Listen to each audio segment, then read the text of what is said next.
مالک راته ویل بس دا پکې واخلو دی ماشین ته ولګوي چې دا موټر د زیات ګرميږي نه ویل هڅه نه چې درته وسوځي. سلامونه ټولو یاران دوستان ته. نن سار ټیم په سار کې راته مالک رنګ کړ یاره ول ته زر د کار لراشه ځکه چې ولستا کار نن فائنل کېدو ول د ول قصې ختميږي او ته کور ته یو زر د پیسې درک ما وتل بالکل بیغامه شه. بس ډایرکټ د ریبل پارټنر سره په موټر سایکل باندې راکېناست مودل د مېډو کې وته راکل پېټرول پمپ ولته مل راشه زر راته پېټرول واچو غنیل ته کې مالک د تادې د وجمري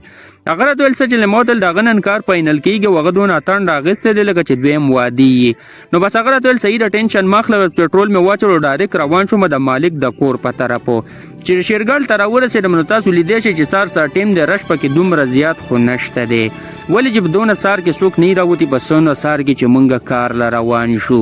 خو د دې د وجې د وخت زمونږ چې کار د وخت را فائنل کو ځکه چې تاسو خو مو ویل لاول کې چې دا مالک دون اتن راغسل کې د سړی دویم ودی ولنې خزه په کور کې نه پریدي خو در دې چې مونږ د خیر سره څخاکوټ بازار ته را نږدې شول تاسو لیدل شي څخاکوټ بازار هم لا خالی دی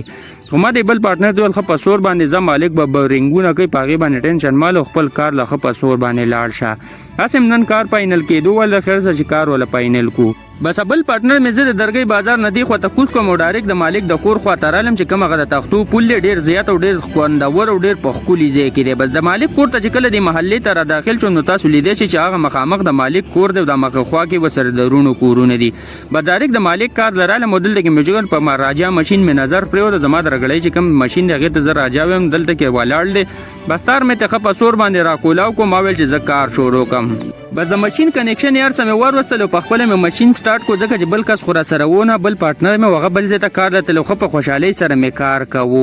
تر دې چې زما ماشين ډیر زیات ګرم شون بس مالک پاکې را وخه جو دا پاکې مې ودغه په سور باندې ولګو او دلته کې مې چې ماشين لګوته وړو نو مکمل ووري کو ځکه چې د مالک په بجلی کې سم مسله یا زمون په ماشين کې سم مسله و پته نه لګي بس دلته کې مالک راتویل چې روټي موټي د خړل راشه دا چې پسې وسکه چې مزه در کې بچي چې راوړو نو والله چې باقاعده چې ډیر زیات مزیدار او ډیر زیات خوندور چیو تر دې چې زمون کار فائنل شو تاسو لیدئ چې مکمل د شیشې په شان چمک وي بل مالک چې په ماربلو کې کم ډیزاین کنو ډیر زیات خپل او ډیر زیات خوندور ډیزاین نه کړی دی